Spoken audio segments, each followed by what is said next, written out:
Welcome back to Crypode. Most of us grew up learning the basics of money. Earn, save, do not spend more than you have. But very few of us were ever taught how Islamic finance works, what Riba actually means in practice, what halal alternatives exist, or how to align the financial decisions we make every day with our faith. Today we fix that. Practical, clear, no jargon, just what you actually need to know. Islamic finance is not a niche product. It is not only for very religious people. It is a complete financial system built on real ethical principles, and it has been operating successfully across the Gulf and globally for decades. The three things Islamic finance prohibits are riba, which is interest or usury, gharar, excessive uncertainty or ambiguity in contracts, and maysir, gambling or speculation. What it promotes instead is profit and loss sharing. Real transactions backed by real assets, fair contracts where both parties understand what they are entering. The core principle is simple. If you benefit from something, you must also bear some of its risk. Money should not make money by itself. It should be connected to real economic activity. Let us go through the main Islamic finance products you will actually encounter. Murabaha. This is cost plus financing.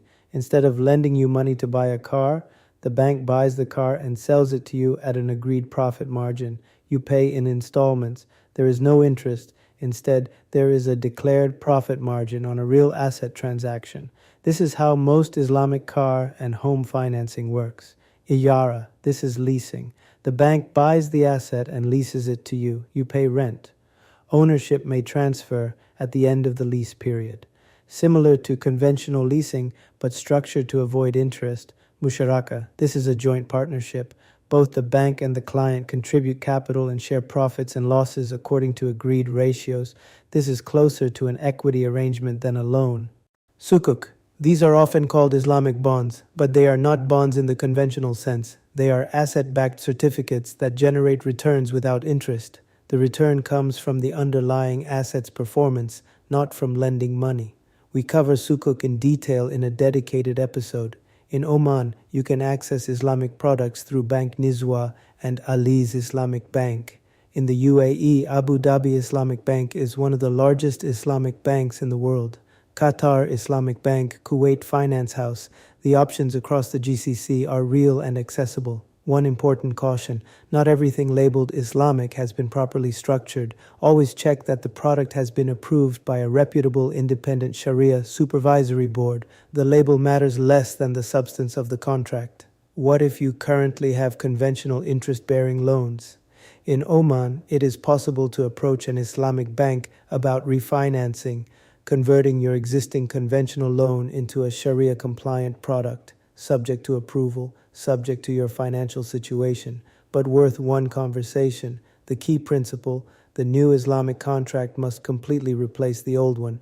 You cannot mix interest-based finance with profit-based finance in the same transaction. It is one or the other. For investments, look for Sharia-compliant ETFs, Sukuk funds, or use a halal stock screener like Zoya or Musafa to check your holdings. We cover both of these tools in detail in another episode.